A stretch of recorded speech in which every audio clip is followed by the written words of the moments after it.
brought to you by the Every Dollar app. Start budgeting for free today.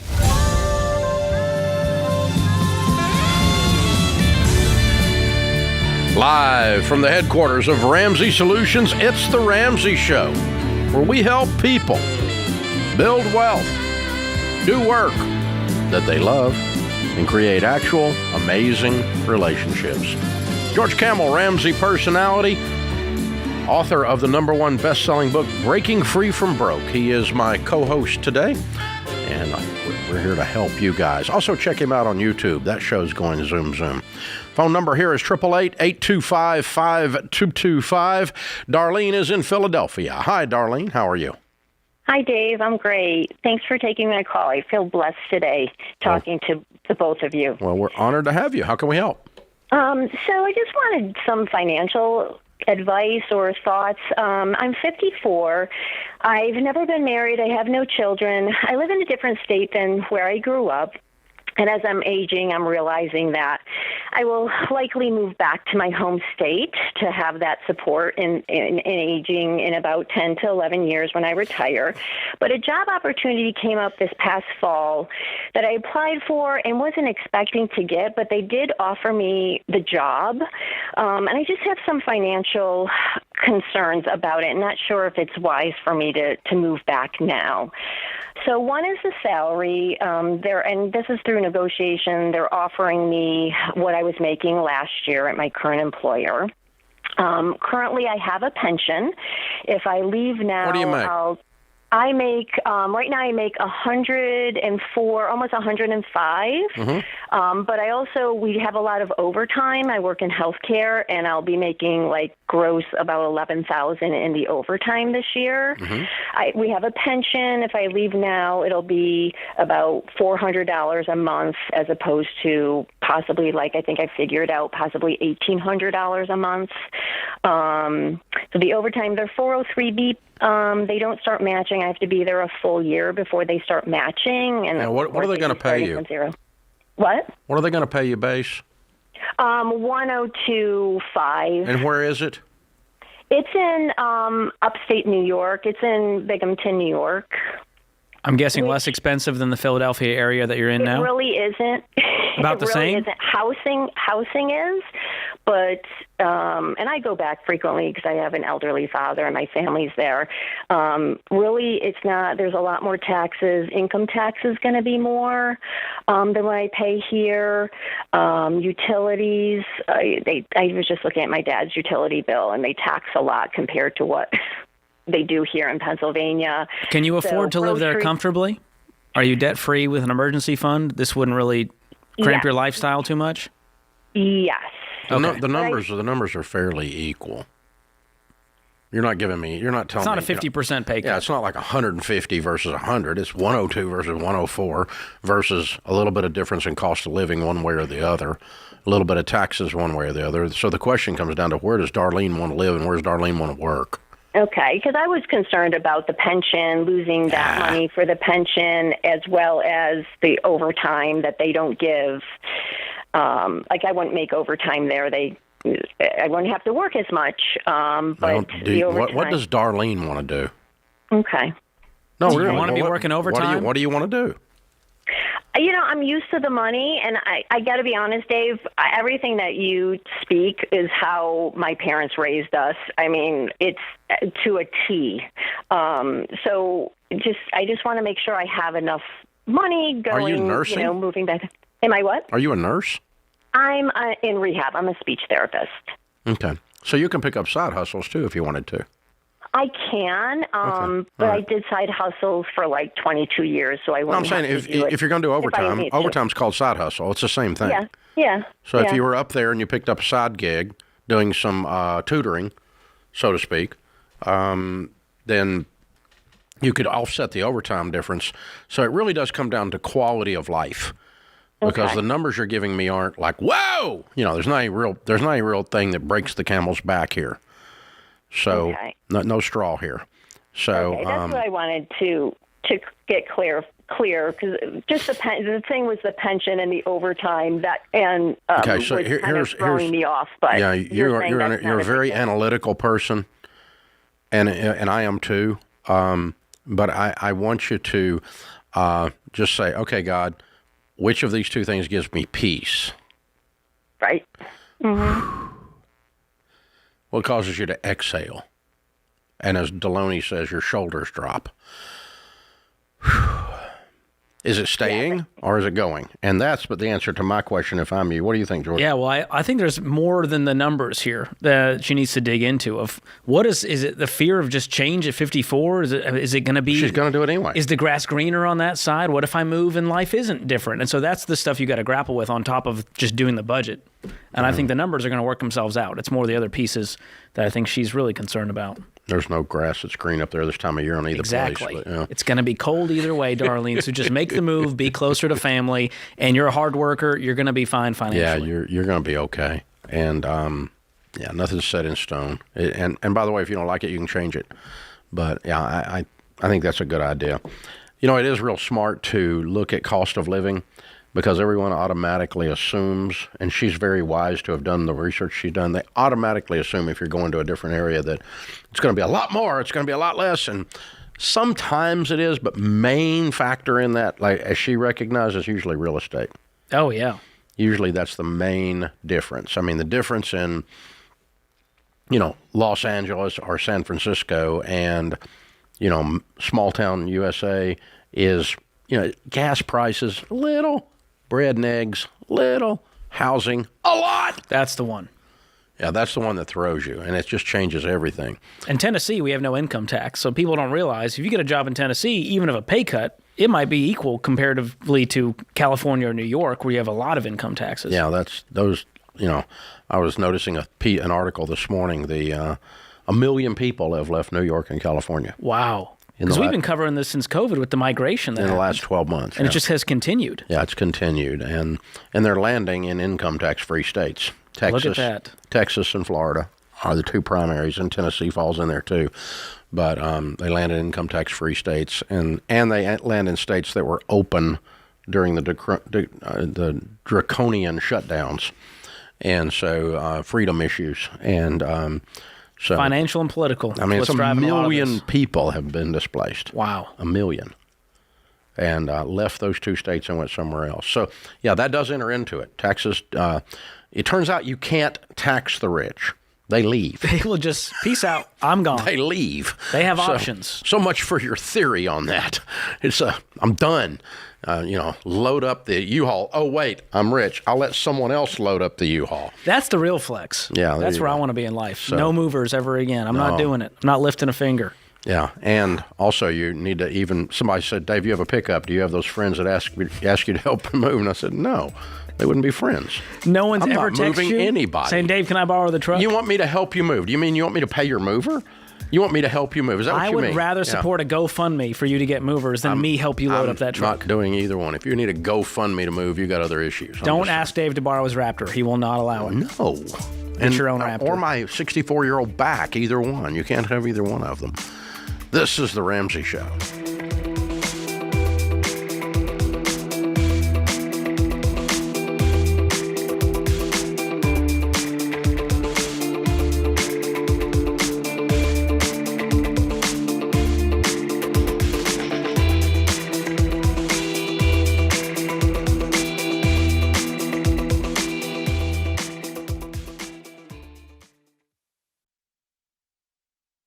Well, hey, you guys. So when you go against what society thinks is, quote, normal, like avoiding debt, for example, it might seem weird at first, and that is totally okay.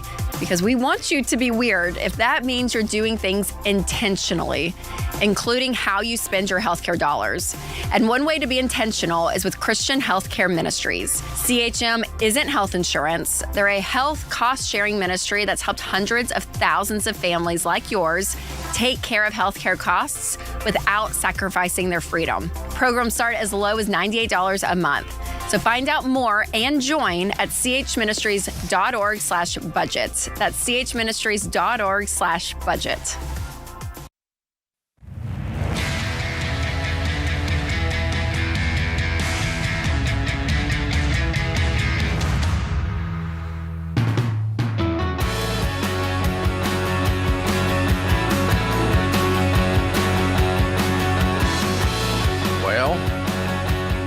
They call this Cyber Monday, which I'm learning about because I'm tech savvier, Dave. my wife was really excited about it. So there you go. Really? Is Sharon the online shopper in the family now? Apparently. Wow. Apparently that happened. So there we go. I love a good deal. So Cyber Monday one-day sale. Prices as low at Ramsey is $4.99. Our best-selling hardcover books, assessments like The Total Money Makeover, Building a Non-Anxious Life, the Get Clear Assessment, all on sale just for $10? Really? The $10 sale? Pretty wild. Cyber Monday's real. Audiobooks, just $4.99. Dadgum. This is a great sale. First time ever, Georgia's book, Breaking Free from Broke. Only $12? That's a big deal, Dave. Because we launched this in January. This is like a real sale. It's been $22, and right now it's the cheapest it's ever been, $12. This is like real. I'm impressed. So, I mean, you go from a negative net worth to a millionaire in less than 10 years. You should talk about how to do it in here for $12. That's good information. Man, amazing. All right, RamseySolutions.com/store. You can actually buy gifts for people that have meaning, not last year's ugly tie. Come on, people. Yeah, listening on YouTube or podcast, click the link, or you can go to RamseySolutions.com/store. Jared is with us in Oklahoma City. Hi, Jared. Welcome to the Ramsey Show. Hi, how are you guys doing? Better than we deserve, brother. What's up? I know that. So I'm 23, and I'm saving up to buy a house, and I was looking for guidance because I'm the first time buying, and I have no idea where I'm going. I've almost got my 20%, and that's where I'm at. Good for you. What do you do for a living? I do pest control. Good for you. So cool. How much have you got saved? Killing bugs apparently pays. Yeah. So I've got 26,000, and I'll have the rest of it by mid-January. Wow. So what's the rest? About $4 or $5 grand. Yeah. Good for you. What do you make? So 70. Yeah. You're single, obviously. Yes, and I do nothing but work. 60, 70 hours, sometimes 80 hours a week. Right now, it's grind time. Jared is no fun, but he has money. That's fun. Jared's going to be a homeowner in his early 20s. That's fun. Way to go, What you're Jared. saying about living like nobody else? Yeah, you're doing it. Or all that? I'm just working like a dog right now so I can enjoy a little bit of my fruit. So you have any debt? No. Good. And you have an emergency fund in addition to this down payment? That was going to be my next. Your next. I save roughly my next. After I buy it, I was just going to pick up a side. No, we'll take some of the money and make it the emergency fund, and then we'll save up the down payment. You don't move into a house without an emergency fund, because houses are an emergency looking for a place to happen. Yeah. Yeah, like crap breaks. Like as soon as you move in, it's like Murphy's Law. A repairman at my house today, and it's brand new. They don't make them like they used to. Well, I mean, it's just part of life. they don't. It's just like stuff. The more stuff you have, the more repairmen you have to know. It's an exposed wooden box. Stuff's going to happen. So you need the emergency fund, 3 to 6 months of expenses. So add up what your expenses are for 1 month, multiply it for a single guy like you could lean towards a 3 to 4 month mark. Anything above that becomes your down payment. And 20% down is a great goal because you'll avoid PMI, which is private mortgage insurance. Which means you're now looking at March. Okay, that's reasonable. But that's still okay. Yeah, it's good. You're listen, dude, you're killing it. I'm so proud of you. Way to go. Who taught you to be this smart? It. Honestly, nobody. Okay. Like, I'm just like, and it's not like a bad thing. Like, kind of you. I took your class was in our high school. There we go. And I kind of remember, and then we had this class called DECA. It's like Oh yeah. It teaches you how to present. And, Oh yeah. I think Rachel did that. Rachel was in DECA. Yeah. Uh-huh. I was the president of the class senior year, and I went to nationals. It was supposed to be in Nashville, but COVID hit, tragically. Yeah. Okay. So I was first in the school. Second Way to in the go, state. Jared. Way to go. So, man, you are doing so good. The only thing I would coach you on is to do that, what we talked about. Let's have the down payment plus the emergency fund, which puts us into March. And then when you are getting ready to buy, do not buy a project, something you have to work on all the time. No, I definitely don't want that. Okay, and do not buy, and buy something that's easy to resell, which means it's kind of boring. It's not like some kind of weird. It's not some kind of weird. 200. Do what? My thought, like my price was between like 150 and 200. That's a good price range. But when you're spending the money, don't buy something that you look at it and go, "Oh, I got a good deal because this is weird." Because when you get ready to sell it, somebody's going to get a good deal because it's weird, and you're going to sell it when you get married because you will find out you bought the wrong house when you find her. So that's okay. Go ahead and buy the house, but buy something that you can resell and make money on fairly easily. And you'll be sitting there at 27 with a big grin on your face, having made a bank on this $150,000 house that's now $300,000. You experienced that exact same thing. Yeah, our first townhome. When you buy in a good area with good schools, you start to look at this stuff. And it was a nice place, but in terms of, it wasn't like super special or unique. Dream home. It wasn't weird. It was just like, okay, boom, that's one. That's right. 3-bedroom townhome is all it was. And during the time you owned it went up how much? Oh my goodness! I mean, 3 years we lived there. It went up over $200,000. Yeah, that's what I. And we bought it at 3, and so you're talking almost 100%. Oh yeah, I just did that. So went 150 to 300, just like when he's 27 in 3 years. That's amazing. So do it the right way. You want this to be no more than a quarter of your take-home pay on that mortgage, and make sure you choose a 15-year. Yeah, because you're too young to have a 30-year mortgage sitting around your neck. 15-year fixed, because a paid-off home mortgage is one of the keys to being a baby steps millionaire. Caden is in Greenville, South Carolina. Hey, Caden, what's up? Hey, Dave. How are you doing today? Better than I deserve. How can I help? So I just wanted to come on and just ask a quick question. I took your class last year with a Sunday school class, but I'm a recent graduate from Clemson. I just graduated in May. Congratulations! And thank you, sir. And wound up in a pretty good situation financially with my present work. But I'm pursuing medical school in the near future. I'm looking at possibly starting in about 2 years from right now. But I'm just wondering, how is the best way to save up for something of that magnitude? Aggressively. Okay. How much are you making? You said a good situation. What'd you land in? I'm making about $60,000 salary, and then, but I think when overtime comes, which is I'll get salary and overtime, I could easily, working extra hours, probably wind up in the 70 to 80 range. Good. Okay, and just live like a college student and bank all of it, right? Yes. So would it be best to try to knock that down, pay off all of that, or take out a loan for the 4 years of medical school? Caden, you went through our class. Yes. Yeah. You never heard me ever tell somebody to borrow money, have you?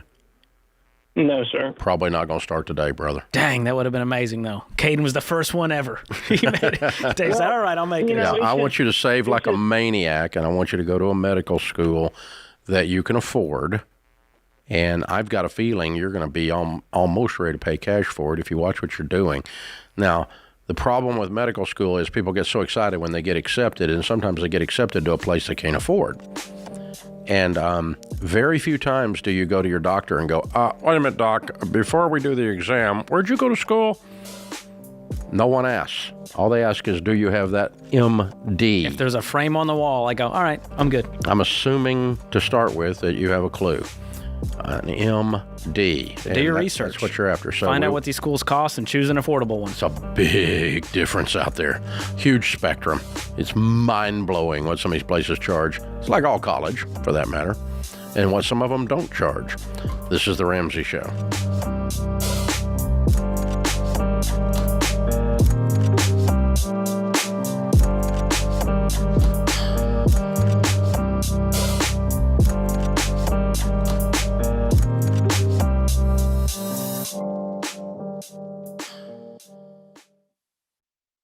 Statistics show that half of Americans don't have enough life insurance. or they don't have any at all. I don't understand this, John. Why don't people want to take care of their family? They think they're going to die or something? Well, I used to be one of those guys. I didn't even think about it. And one of my buddies said, hey, the only reason to not have life insurance is if you hate your wife and kids.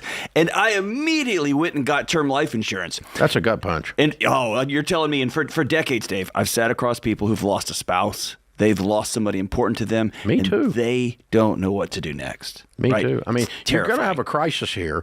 And, you got two options while you're sitting and talking to a young widow. She's concerned about how she's going to invest all this money properly and not mess this up, or she's concerned how she's going to eat tomorrow. That's exactly These are the right. two options. And take care of your dadgum family, man. Term life insurance can replace income, pay off debts, cover funeral expenses, so your family can actually have the opportunity to just be sad. Yeah. To just miss you. That's exactly what it's supposed to be. It's saying I love you to your family. Term life insurance. Jeff Zander and the team at Zander Insurance makes it easy and affordable. I've used them personally for 25 years. They're the only people I trust. Go to Zander.com or call 800-356-4282.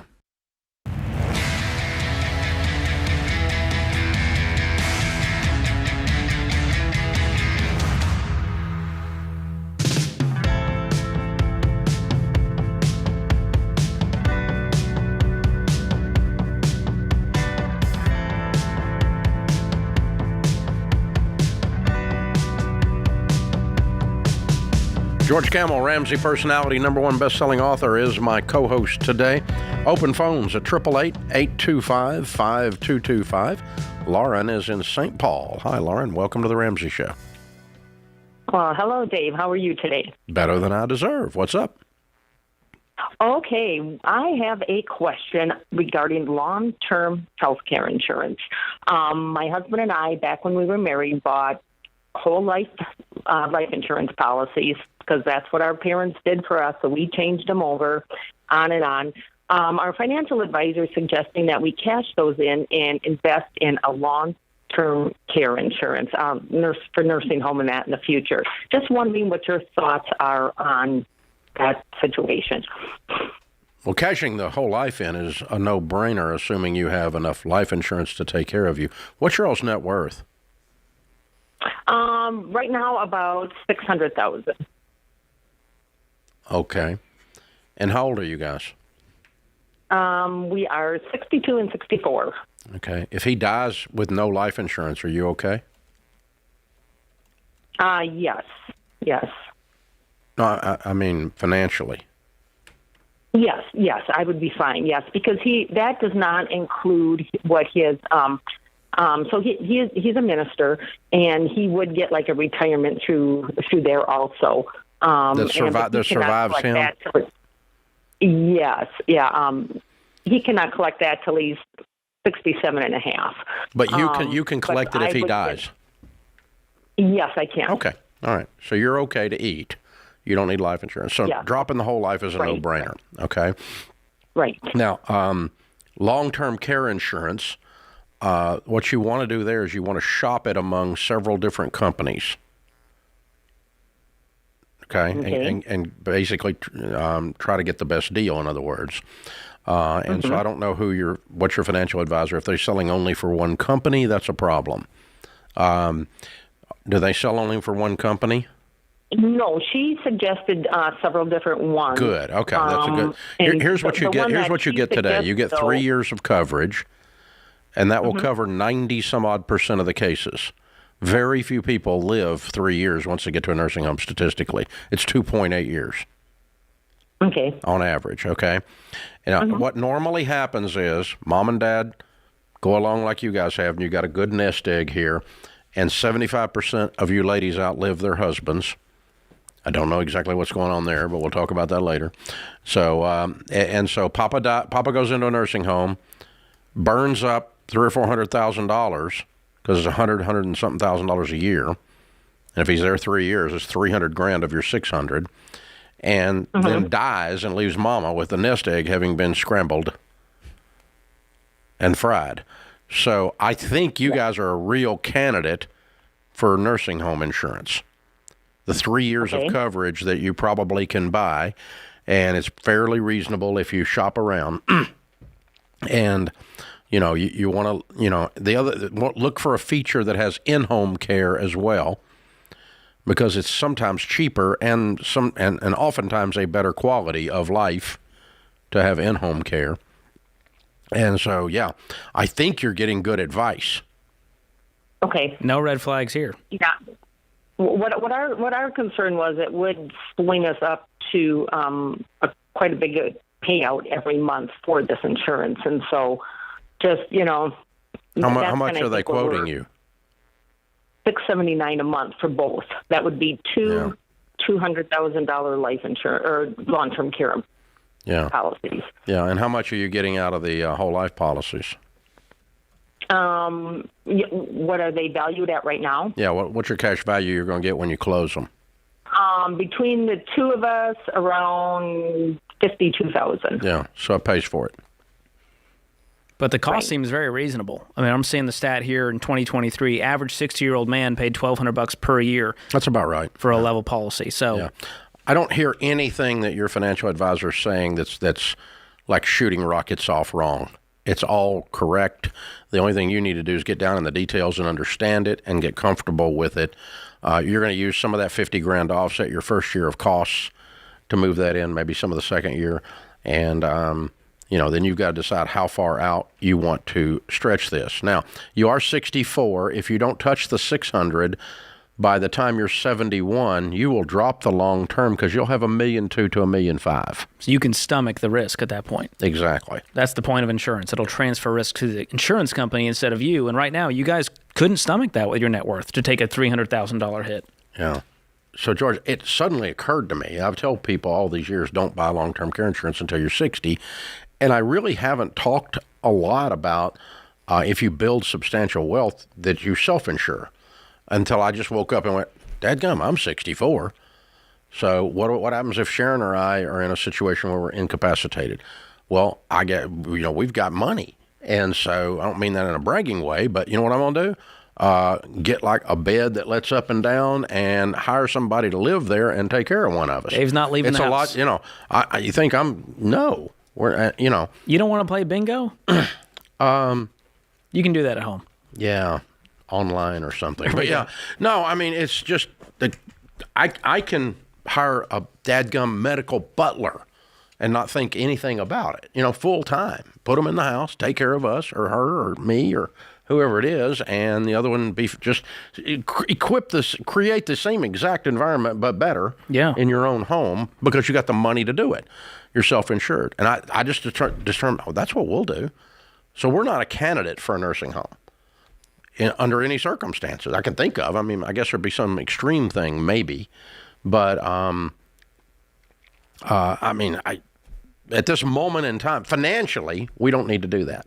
Well, think about the cost, $350,000. So think about that as part of your net worth as the listener. If you can stomach that from your nest egg without it affecting your life, you could self-insure. That's your average. That's the average. With the average stay, which means that some people don't make it that long and some make it longer, right? And so, you've got early onset and good health. You could be there 10 years. Mm. Yeah, I'm seeing the stat here. 20% will need it for more than 5 years. Okay. So 1 in 5 people will have a longer stay. Yeah. But like you said, most people, it's, 2 years. Average is 2.8. Yeah, so good. Christina is in San Francisco. Hi, Christina. How are you? Hi, Dave. Pretty good. How are you? Better than I deserve. What's up?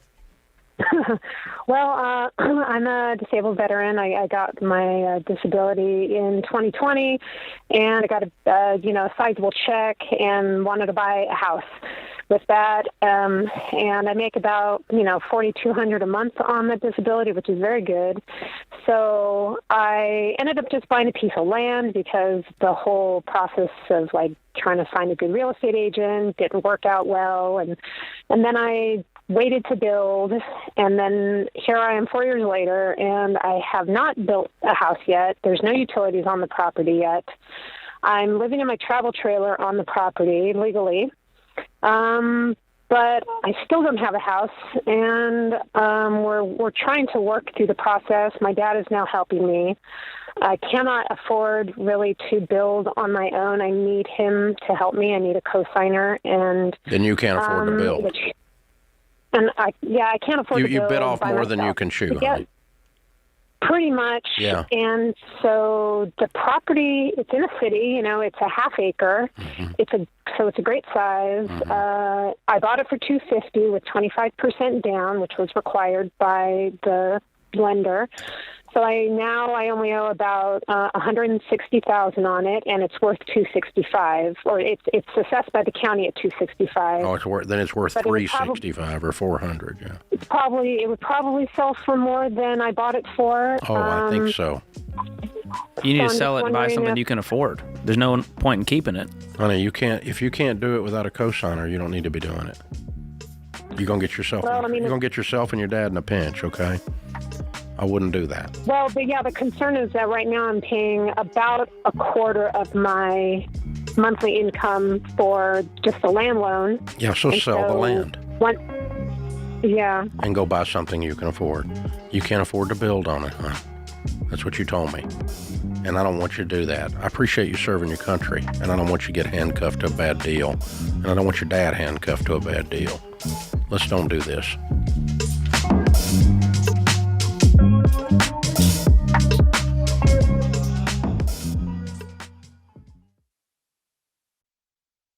Mortgage rates have dropped, so if you're thinking about buying a home in the next year, contact your local Churchill mortgage team right now. If you wait, more people will be in the market competing for the same homes and potentially driving up prices. Churchill will help you do the math to be sure your budget is correct, making your home a blessing and helping you build lasting wealth. Learn more at churchillmortgage.com. churchillmortgage.com.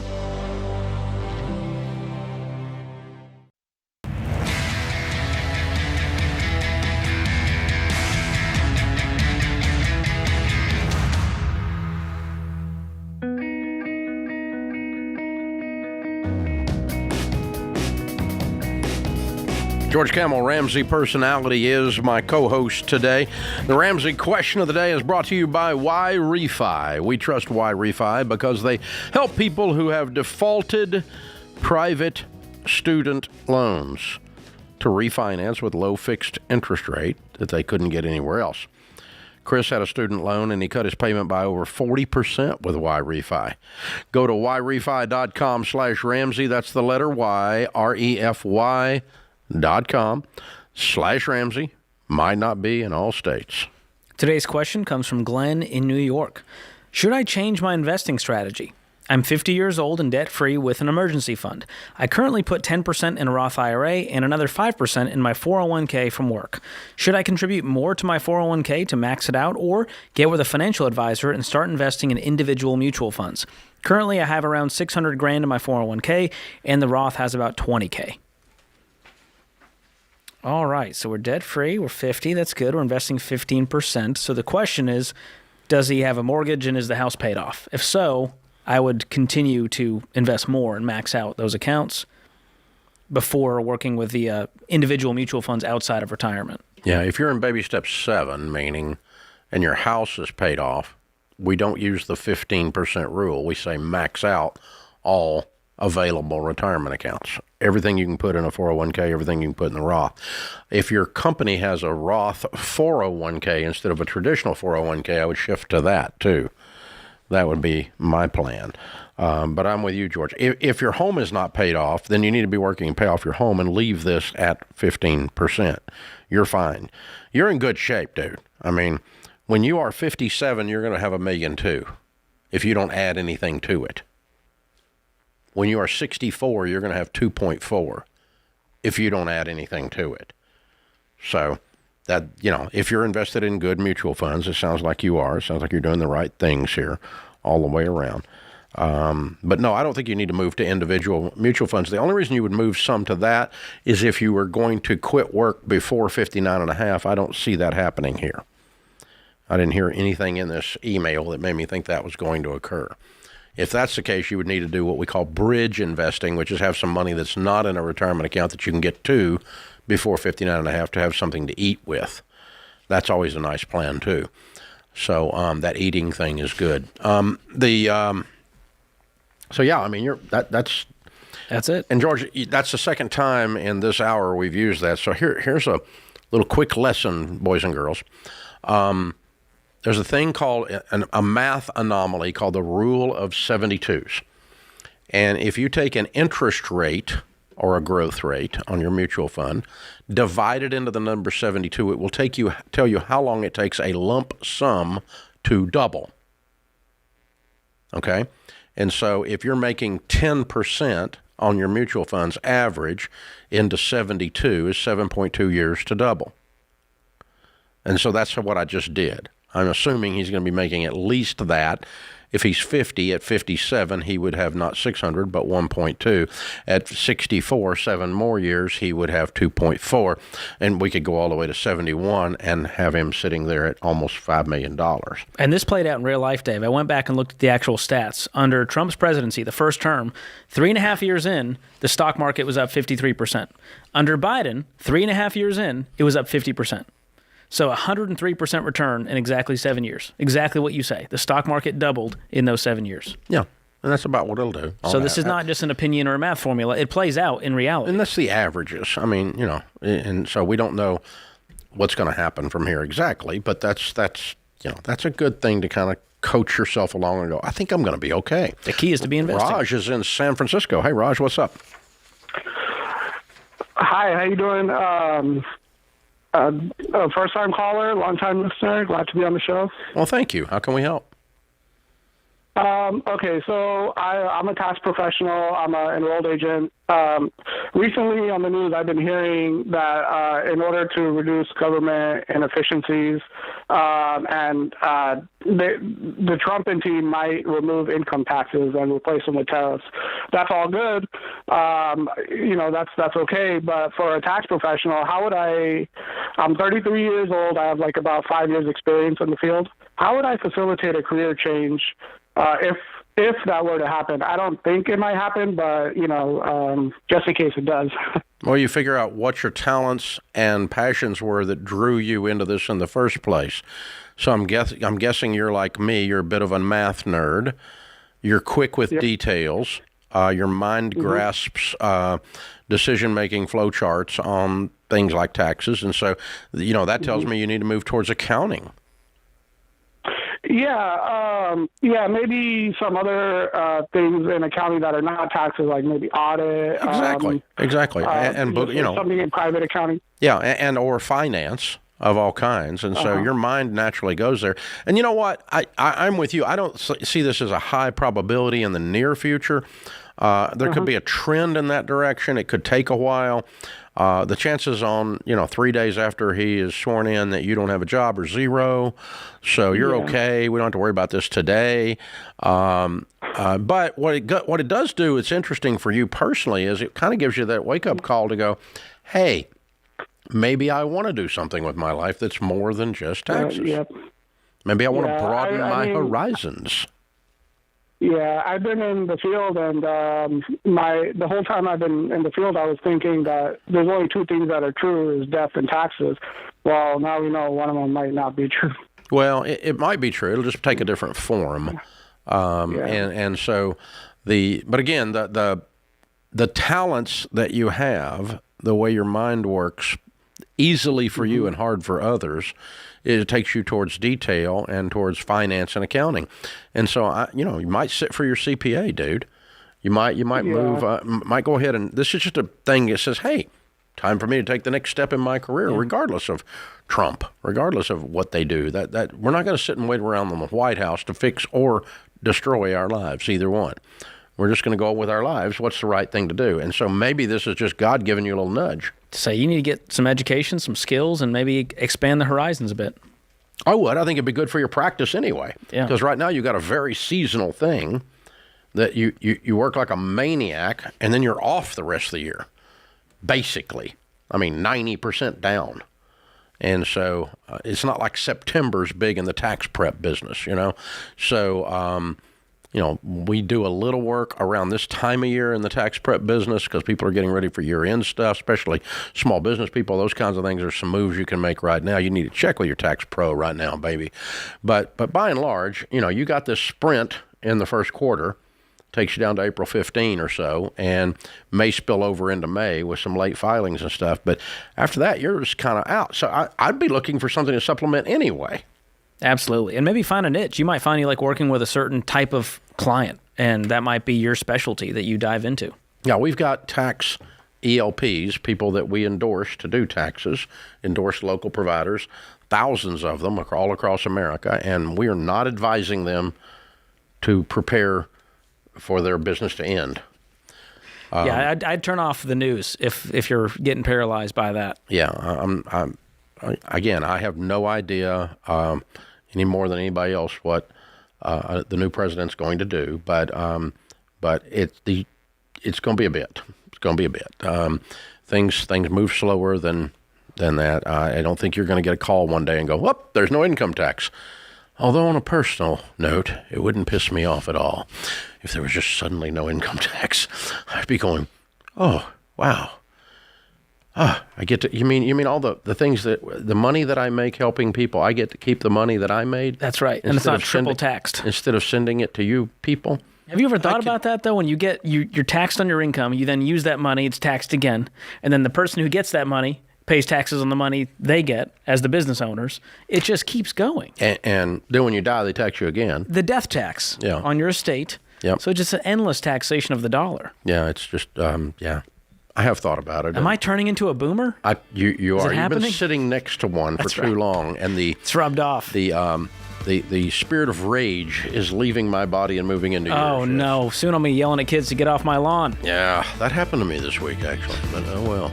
It was your grandkids, Dave. It's different. No, it was my neighbor yelled at me to get off his lawn. But yeah, there you go. It's a bold move. Yeah, bold move. He was sort of kidding. Maybe. This is The Ramsey Show.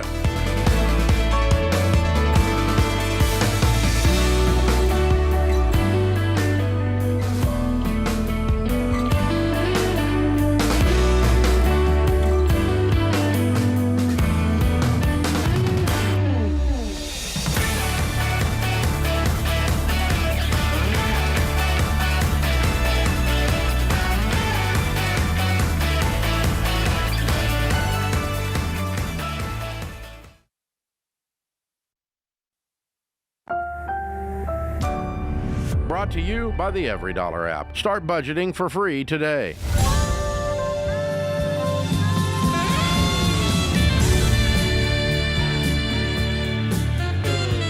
Live from the headquarters of Ramsey Solutions, it's The Ramsey Show, where we help people build wealth, do work that they love, and create actual amazing relationships.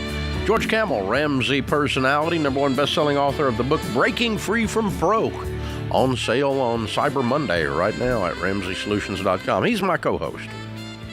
Open phones at 888-825-5225. Ann is in Phoenix. Hi, Ann. Welcome to The Ramsey Show. Hi. Hi. What's up? So my question is it worth dipping into our emergency fund while we fight insurance to make sure I'm okay medically?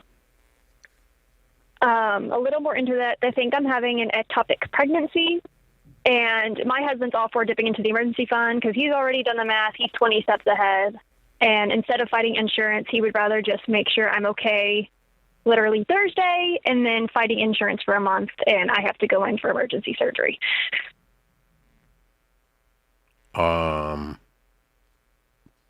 Well, I think your husband is 100% right. It sounds like an emergency to me. It's urgent, it's necessary, and it's unexpected. Yeah. Checks the boxes. And what are you, a Navy SEAL? You don't think you need to do this? I mean, you need to take care of yourself, girl. To me, it's the insurance's problem. Like that, he's military, so I think we it's have your insurance, problem. You're sick.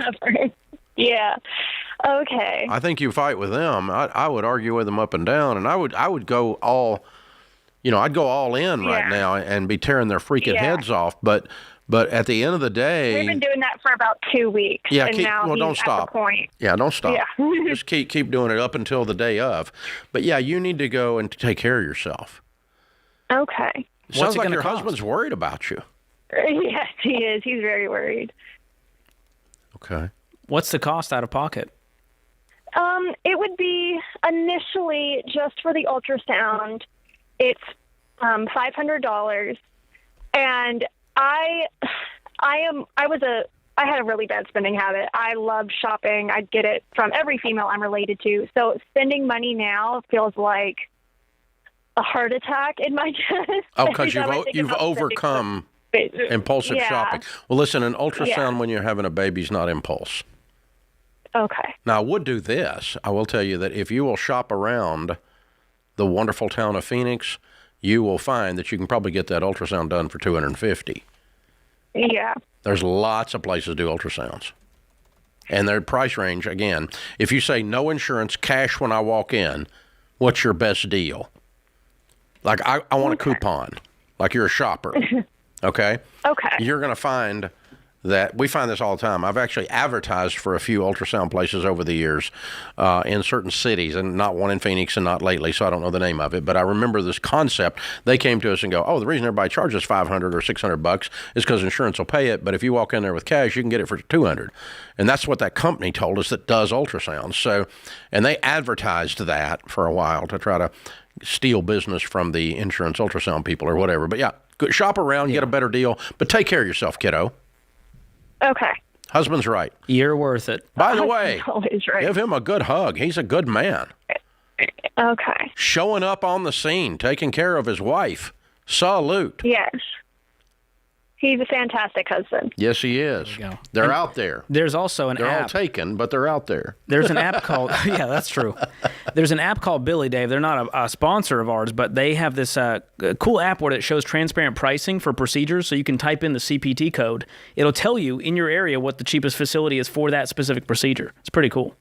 So it might be something you can check out as she does her research. I've never tried it personally, but I've heard good things. So might be an option to at least know you're not getting screwed. See, I have a concept, and George has an actual There's technical an app hack. for that, Dave. George There's has always got a an app. technical hack for my good concept. I've got about 400 I didn't apps even know on my that. phone. That's so cool. Way to go, Pretty cool. George. Yeah. Billy. Yeah, we've talked What's to them. it named after? Bill I don't Clinton? know. I don't know if it's Billy as in the bill, like the Billy? medical bills. Oh, it is. That's what it is. I don't know. Billy Goat. We'll find out. But Billy it could Goat be. Gruff. I'm all about transparency because I'm the one who hates getting screwed, who feeling like I overpaid for something. So just to know I'm not getting screwed and this is actually a good deal makes me sleep better at night. I've been paying cash for medical stuff for a long time out of pocket, and all you got to do is just go, hey, I'm paying cash. It's not insurance. And most of the time it's like discount. Yeah. Boom. I used to work at a doctor's office when I was 14 years old as the receptionist, and if they were cash pay. Oh, wait a minute. Yes. Can you imagine walking in and seeing me? George, how tall were you at 14? About the same height, Could you see Dave. over the desk? I maxed out at 5.5. That was it. You were the receptionist. I had to lean in up a little bit. doctor's office. I think I sat on a pillow. At 14. That's right. Things I learn while I'm on the air in front of millions of people about George. That was my first real job, Dave. $12 an hour.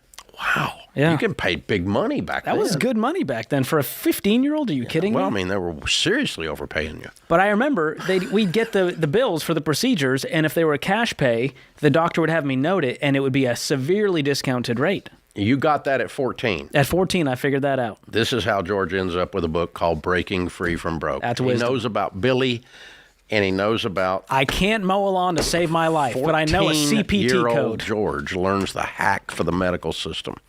Wow. Not on your bingo card. I did not see that coming today.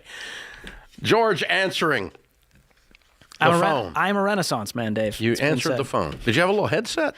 No, I mean, it was, people walking up. It was more in person. I'd answer the phones, which I was really good at. So, I mean, seriously, folks, and babies are one of the things that we've discovered this with the most. And this was all the way back from the early days doing this show before healthcare was what it is now, good or bad, whatever you want to call it. But in those days, sometimes people did not have labor and delivery coverage on their health system, on their health plan.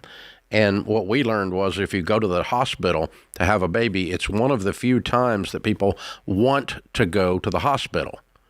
It's a good thing to go to the hospital. Most of the other times you're at the hospital, it's a bad thing, right? And so labor and delivery is like good PR for hospitals. So if for some reason you find yourself not covered, go to the hospital in the first trimester and say, I'm going to choose a hospital based on the deal that you give me for labor and delivery, and I'm going to pay cash, and I will pay 50% of it up front before we get here, and the other 50% on the day we arrive. So you will not be trying to collect, and it's cash on the barrelhead, and you will see a 50 to a 70% reduction. And that's what we normally see from hospitals. Again, because they really like babies to come to their place, because it's the time that people come to the hospital. Everyone involved, the visitors are smiling, the participant is smiling, everybody, right? And so families all visiting there. Yeah, it's a good thing. So keep in mind this is business they want.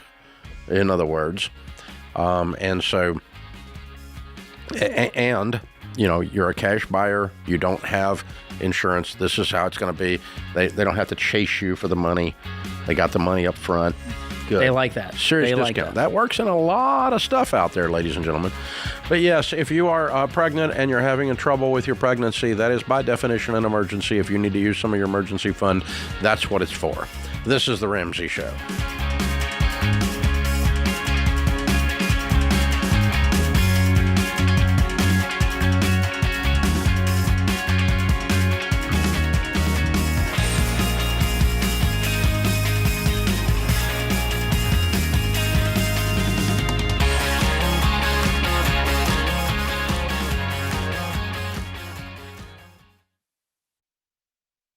You've been gazelle intense, you've eaten more beans and rice than you knew existed, and now you're ready to make your biggest investment better. Blinds.com is a great way to dress up a room or your entire home. Whether you're comfortable with do-it-yourself projects or you don't even know what a Phillips head screwdriver is, well, trust Blinds.com to take care of you like Ramsey would. You can do the measuring and installation yourself, or you can let Blinds.com's professionals handle everything for you. Blinds.com offers a completely hassle-free experience. Count on them to deliver stylish window treatments from premium brands without the premium markup. You'll never have to deal with pushy salespeople in your home just to get a quote. But you can count on free shipping, free samples, and a 100% satisfaction guarantee so that you can rest easy. That's why we've recommended Blinds.com for over 10 years. Get 50% off site-wide for a limited time at Blinds.com. That's Blinds.com. Rules and restrictions may apply.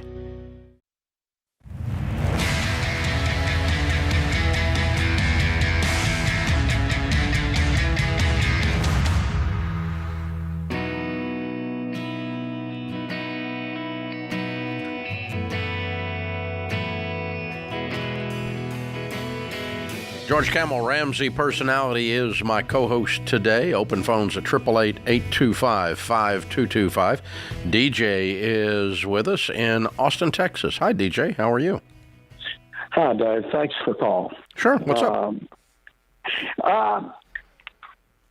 Ironically, I'm a long-time listener, all right, and didn't know it, but I followed the steps and have without formal introduction to those steps. All right, I didn't realize you had common sense that I guess, all right, because by accident, as I look back on it, all right, geez, I said I've been doing exactly what you're talking about and what you outlined. Great advice. Thank I you. agree with 90%, 95% of everything you said. Cash is king. My question is, once we get to your level, or we get to the level that you would think is the top, what's your thoughts on maintaining that? Whole lot harder, all right, to compound at this level than it was to get here. And I'm just amazed at what's going on in our world today, and the leaks and the shots that everybody's taking to take it away from you. Okay. Well, the hard thing is not the actual compounding, because $1 million invested in mutual funds does the exact same that 10 million does the exact same that 100 million does.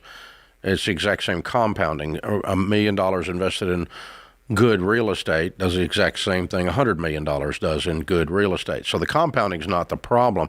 The problem is a stinking taxation and estate planning, and and maintaining your sanity as you manage more and more assets.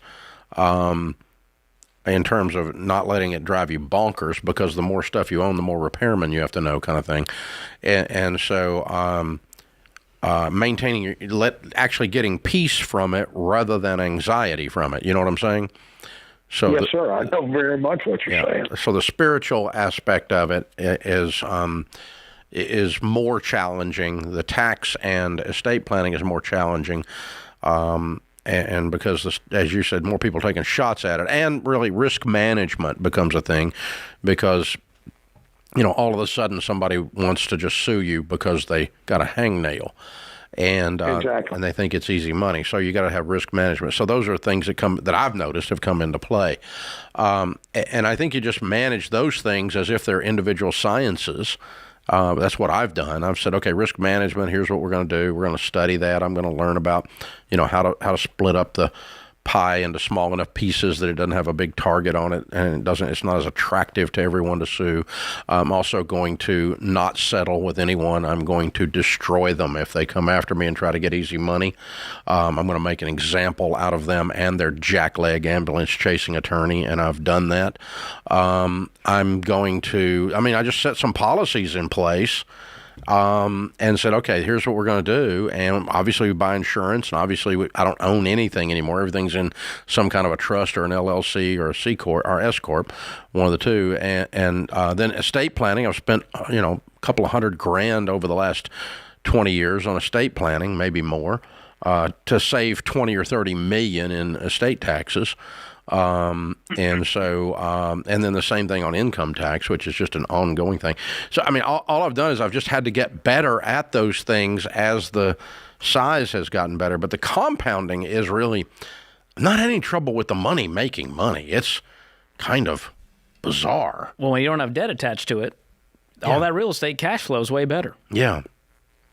Yeah. And if you just leave the investments alone, it'll grow. Yeah, and so it's just it's one of the things that comes with the, I'm a Christian, a person of faith, and so I believe I'm not the owner. I'm managing it for God, and so if God asks me to manage something larger and more sophisticated, then I have to grow my skills, including the size of my backbone to handle whatever anxiety or stress that comes with. Well, and to fight if I need to fight, including. Just growing my brain about some of these subjects that I didn't know before, and that kind of thing is part of becoming a manager of, if you're going to manage, one restaurant, it's different than managing 500 restaurants. It's a different skill set, and so even if you're a manager and you're not the owner, you're working for someone else, which is how I view it. Also, by the way, DJ, I'll just throw out, again, my faith journey with that has really, really kept me from, most of the time, from being stressed out about this stuff. Because I just go, God, you got a problem. You have a problem. I'm the manager. What do you want to do with your thing over here? They got this situation, and in prayer, I just say, okay, Lord, what do you want to do with your deal here? And sometimes he says, you want to fix that for me, God? Because I don't know what I'm supposed to do here, and it's your thing. So what do you want? It's not all on your shoulders. Call the owner and go, the heat and air's out. The renter called and said the heat and air's out. Call the owner. And so I call the owner sometimes, and I remember I'm not God.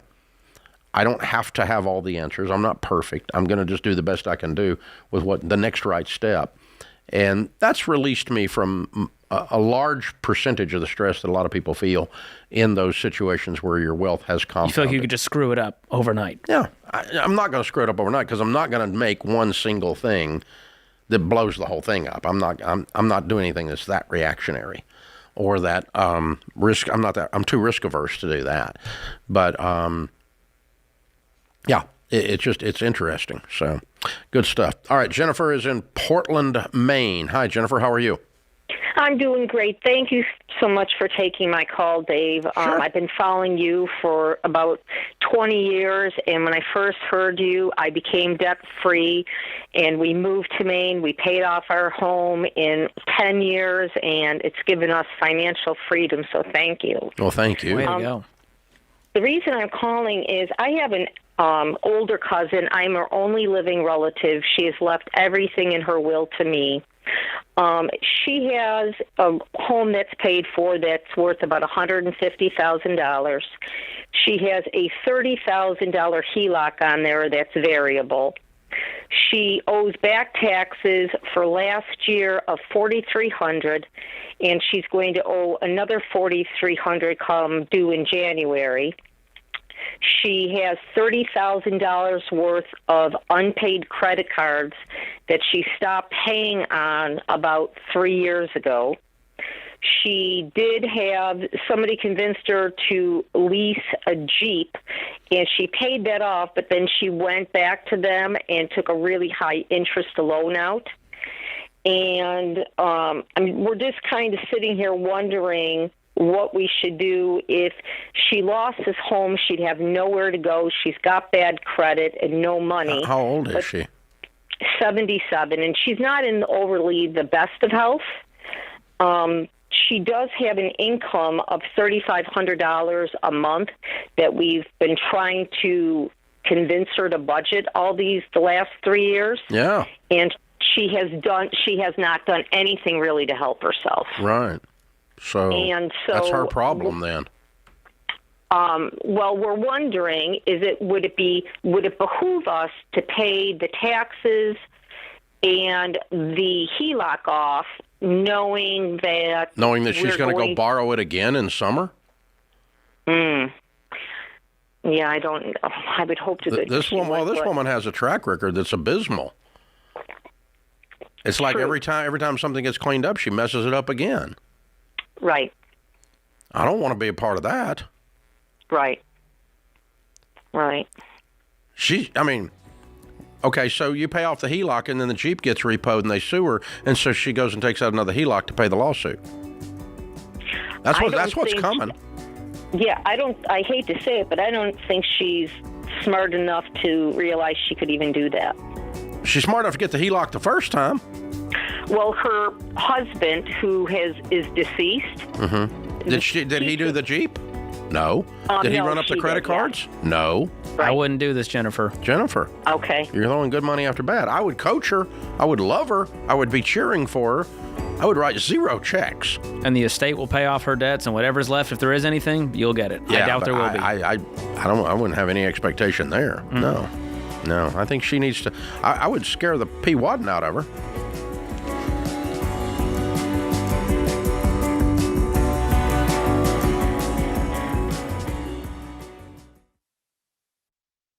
Hey, you guys, I'm not a fan of the big banks, and you probably already know which ones I mean. But I do like credit unions because they're nonprofit organizations that focus on their members. And I'm proud to endorse Fair Winds Credit Union because they share the Ramsey mission of helping people get out of debt and live generously. In fact, they design products to help keep you from going into debt in the first place. Fair Winds has been in business for over 75 years, and they serve hundreds of thousands of members worldwide.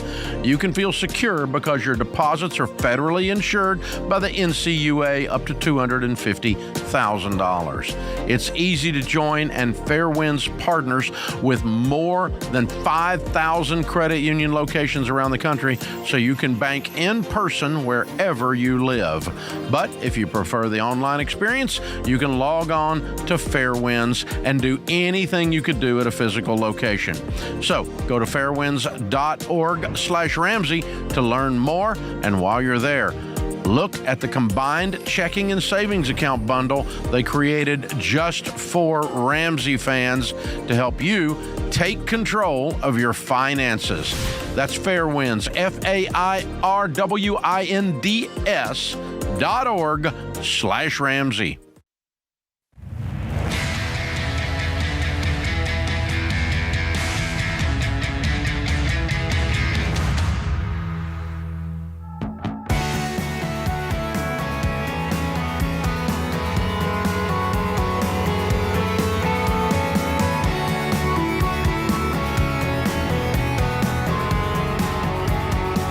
George Kamel, Ramsey Personality, is my co-host. It is that time of year. In a few weeks, we're going to be doing your all's favorite show here on The Ramsey Show, The Giving Show, where we hear from people who have received gifts that were life-changing or given gifts that were life-changing.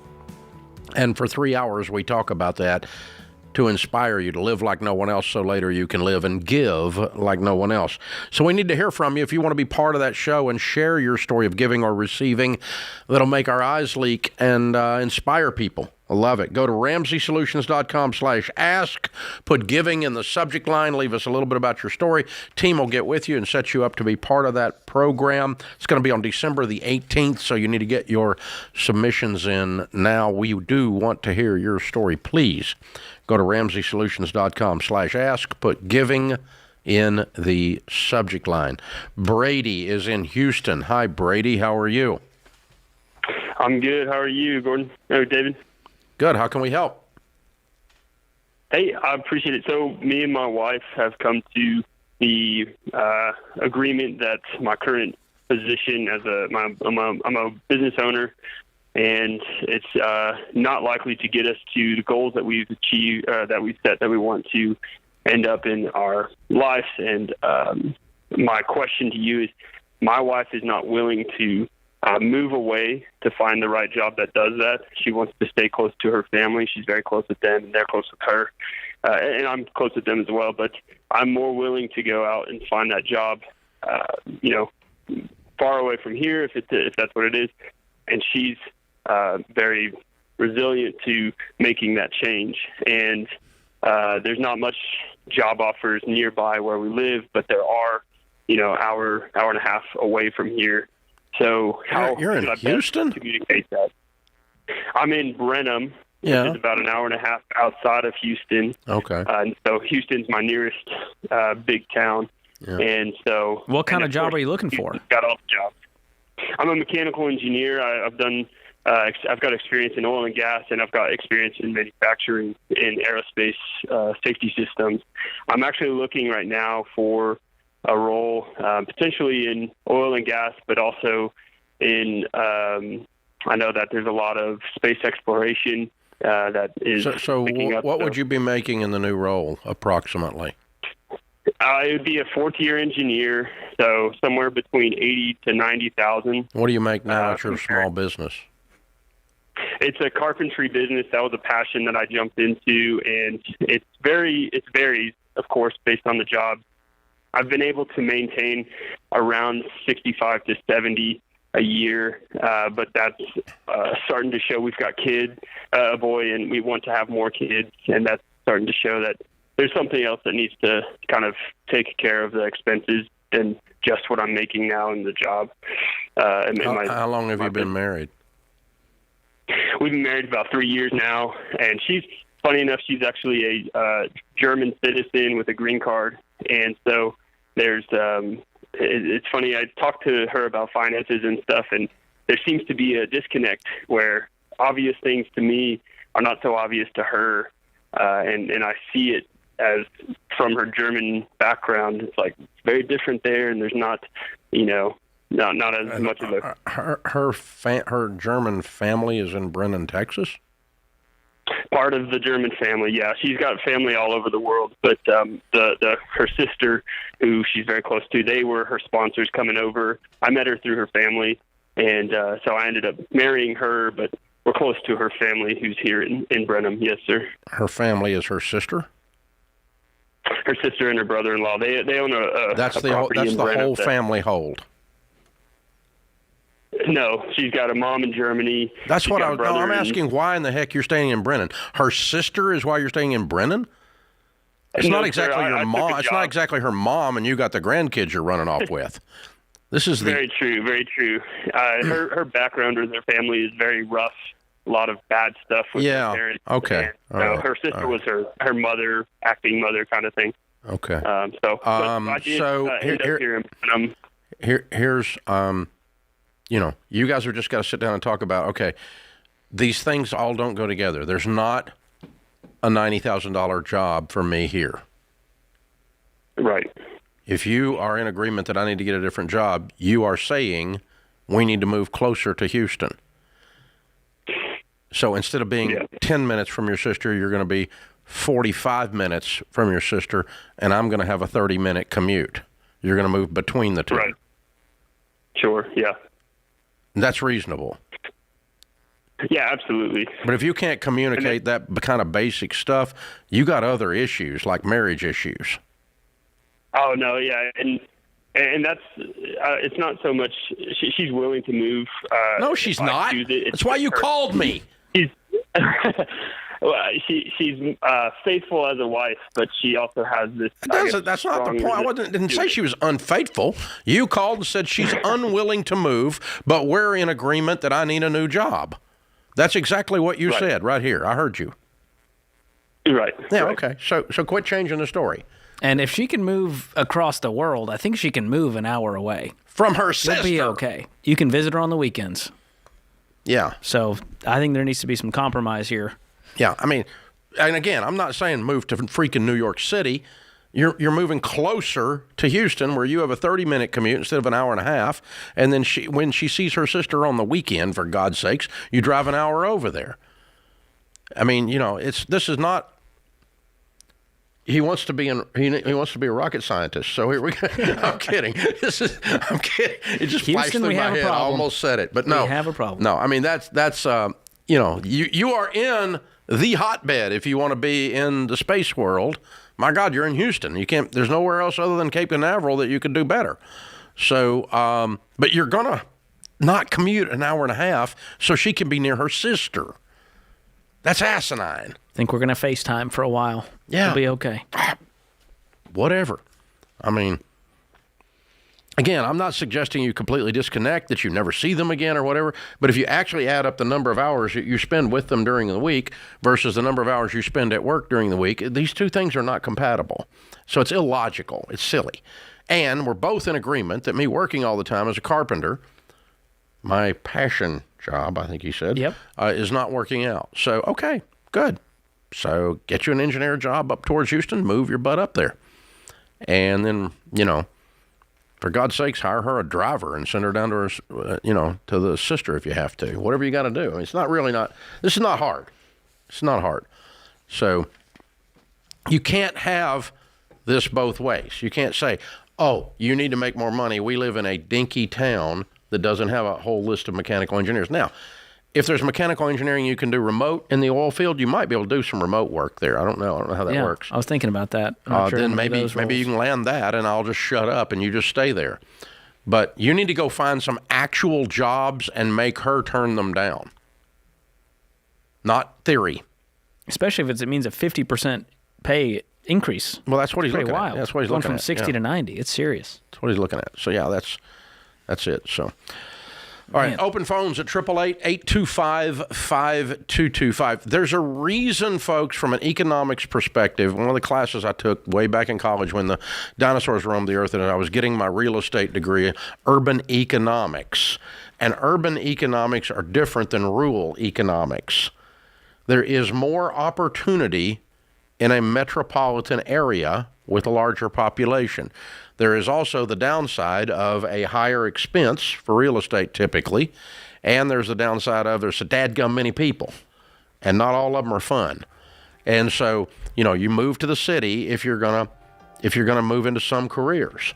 And, and if you're going to move out towards the country, you're going to get cheaper real estate, a more rural setting. I love that personally, but you're going to have a commute in if you're going to be involved in the economics of the opportunities that are available. That's what he's finding. So you got to pull all the different levers and find what works for you. You got a 5,000 person town. I don't know how big that town is he's in. I'm making this up. But I mean, if you got a 5,000 person town, it's different than a town of what it was freaking Houston, 12 million or something. I mean, it's huge.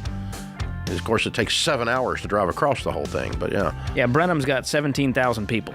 Okay. Not a crazy big town. Yeah. There we go. Look at you with your quickness on the Google. Fast. This is the Ramsey Show.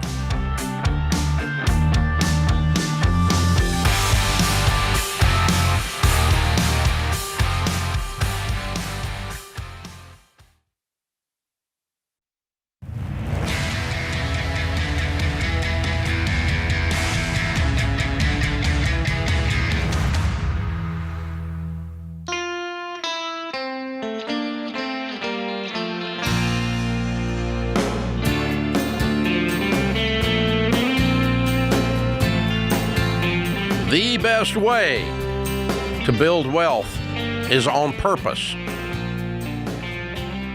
Reporters often ask me, Dave, what's the number one mistake Americans make with their money? As if they think I'm going to say a single thing. Don't they ask you that? Oh, yeah. That's there's this magic thing. It's like a journalism question. They got that in first-year journalism school. Like what's the best advice you've ever gotten? Yeah. What's the best advice you give? What's the number one thing that people... Well, I finally developed a really good answer. You know what the number one mistake Americans make with their money? They don't freaking pay attention. They just drive with their eyes closed and then wonder why they hit the dadgum ditch. You know, I'm just going to spend everything I make and I'll get to retirement and go, I sure hope the government, which is well known for its ability to handle money, will take care of me.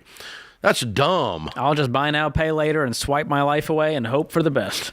Just karna, keep karna. That's right. Keep karna, then karma. And affirm. I want to be affirmed. I want to be affirmed with karma. Karna, then karma comes. Karma.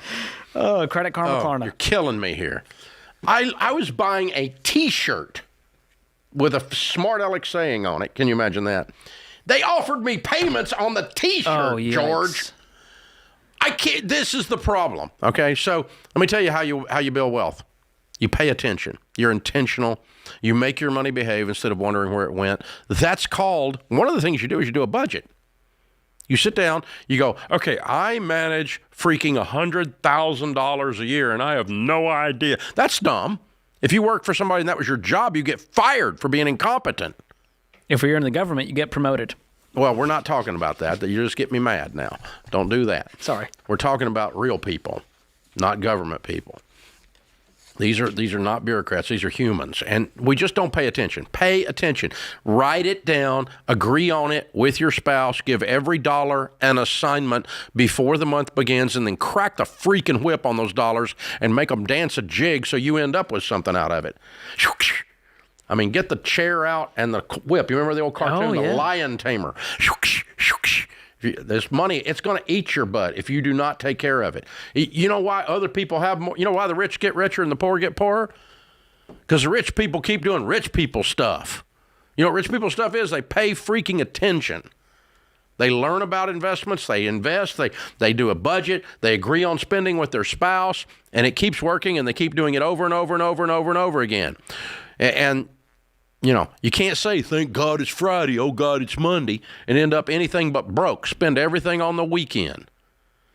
That's just short-sighted, lack of vision. You need a written budget. This is why we named Every Dollar the world's best budgeting app, Every Dollar, because you give every dollar an assignment. You make every dollar freaking behave. You can download Every Dollar for free in the App Store or Google Play, or click the link in the description if you're on podcast or YouTube. By the way, those of you listening to the show right this second, this is the last segment in this hour before we move to another segment. That last segment, the third segment of the show that's coming up in a few minutes, is only available on the Ramsey Network app. And it's completely free. But if you haven't downloaded the Ramsey Network app yet, you need to, so you can get the third element of the show, third segment of the show every day, and video and audio, and you can search it by call, subject, and you can send us an email and all kinds of stuff. So download the Ramsey Network app for free in the App Store. Download the Every Dollar app for free in the App Store. See, now you're just all apped up as if you were at Applebee's or something, and you just ordered that sampler platter. Got all the apps. Don't tease. Got all the apps, I'm just saying. I'm sure somewhere Robert Kennedy just passed out. Okay. Abigail in Tallahassee, Florida. Hey, Abigail, what's up? Hey, I was just needing some help trying to get my husband to be on board with the debt snowball. We're about $70,000 in between a car loan and then like credit cards and other loans, and then we make like $113 together. So I've got it. I outline the budget of how to get it. Like, we can get this done in probably about 2 years. Yep. But he just keeps like blocking me, and I'm like, why? I don't know why. Like, yeah, you do. He told you. We have a. You know him better than we do. What do you think is told you. behind this? He didn't just say, I want to be broke, I'm going to block you. He didn't say that. What did he say? Why didn't he want to do it? when I tried to talk to him about it this weekend, his response was, well, just hand me over the finances and we'll get separate accounts and I'll pay what I pay out of my paycheck and then you pay what you pay out of your paycheck. So that was the most recent reply. Okay, then basically he's saying, yes, we have a problem, but I have a different solution than you. Yeah. That's different than he's blocking you. Well, he just didn't agree with you. And his solution is to Venmo you like a weird roommate situation. Yeah. Okay. All right. Well, so here's the thing. How long ago did you start listening to our stuff? It's only been like a few weeks. That's what I thought. Okay. Mm-hmm. So here's what happens. You came running in all excited with a brand new thing with your hair on fire. And he went, oh, God, she fell for a scam. She's joined a cult. Didn't he? That's why you laughed. I got you. Yeah. I appreciate your enthusiasm. I appreciate your enthusiasm, but you ruined it. Yeah. So what you need to do is go in and say, hey, listen, I owe you an apology, because you do, by the way. You had information that he didn't have, and you tried to cram it down his throat. And you didn't mean to. You were just excited, enthusiastic. You found some hope for the first time. And I don't blame you. I'm happy you got excited. I'm glad we were able to do that for you. I also want to do it for him, okay? And so let's start with, I'm sorry, I went at this wrong. I really need you. I know you love me, and I know you care about our future, and I really need you to listen to what I've been learning and listen to this stuff and then tell me what's wrong with it. And then turn on a YouTube debt-free scream. And turn on this segment of the podcast, which will be posted today, and that kind of stuff. And then, because what he is prescribing, there's no data that says, there's zero research that says what he's suggesting works. As a matter of fact, there's a lot of research that says what he's suggesting won't work. But he is at least wanting to try something. Yeah, and we've never had everything separate. We've always you don't want it to be separate. It needs to be together, and we need to be together. And I need you as my man to hear me, and I need us to get aligned on where we're going, because this is scaring me to death where we are. Yeah. And separating everything makes me feel like a divorce. I know I don't want a divorce. Yeah. And just start talking about this stuff and asking questions and draw him in. And because, you just he went up to a water fountain to get a drink, you turned on a fire hose. Because you were excited, and I'm glad you're excited. Don't misunderstand. That happens a lot, though. And then if you're not careful, you keep at it, and you'll turn my name into a cuss word. Okay, that's the next step. Yeah. Oh, yeah, that guy cult leader over there, that bald guy, yeah. And that's what happens. It happens all the time. And so, which is kind of weird because very few cult leaders are actually bald. But the most of them have really nice hair. It could be a wig. We don't know. But anyway, so what we'll do, let me give you every dollar, and I'm going to give you Financial Peace University for free as our gift. And then say, hey, let's open these up and watch one of these videos together. And then you tell me if this is right or not. You tell me what's wrong with what they're saying. Because I got some hope out of this, and I got really excited. This is you talking. Yeah. Because hope is powerful, girl. It's wonderful. And so I'm so happy you got that. But he's not a bad guy, and he really doesn't want a divorce. You just swooped in there pretty heavy on him. Yeah. So I think if you back off a little, let's approach it calmly. Yeah, don't take a machine gun into a fishing tournament, right? That's the idea here, right? Don't spray and pray. That's not what we're doing. So we're actually going to use a little bit of finesse here. Finesse. You're the wife. You know what finesse means. Husbands don't know what that means. It's usually the husband. So you can do this. This is The Ramsey Show.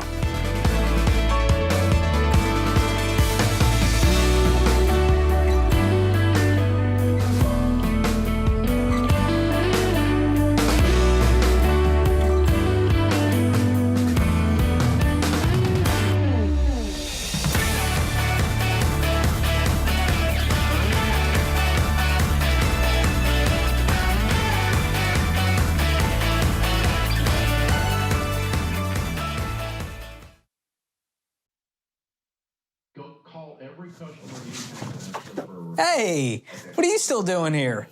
You know the rest of the show's happening on the Ramsey Network app, right? So you got to jump over there to continue watching. You can download it for free. Just go to your app store, type in Ramsey Network. It's completely free, and I'll drop a link in the show notes to make it easy for you. So if you're watching on the app, you're in luck. But if you're watching anywhere else, this show is over for you. So jump onto the app and let the fun continue. All right. Go on now. Don't make it weird. Okay, I got nowhere to go, so you need to go. Okay, bye-bye now. All right, it's getting weird over there, guys. What do we do?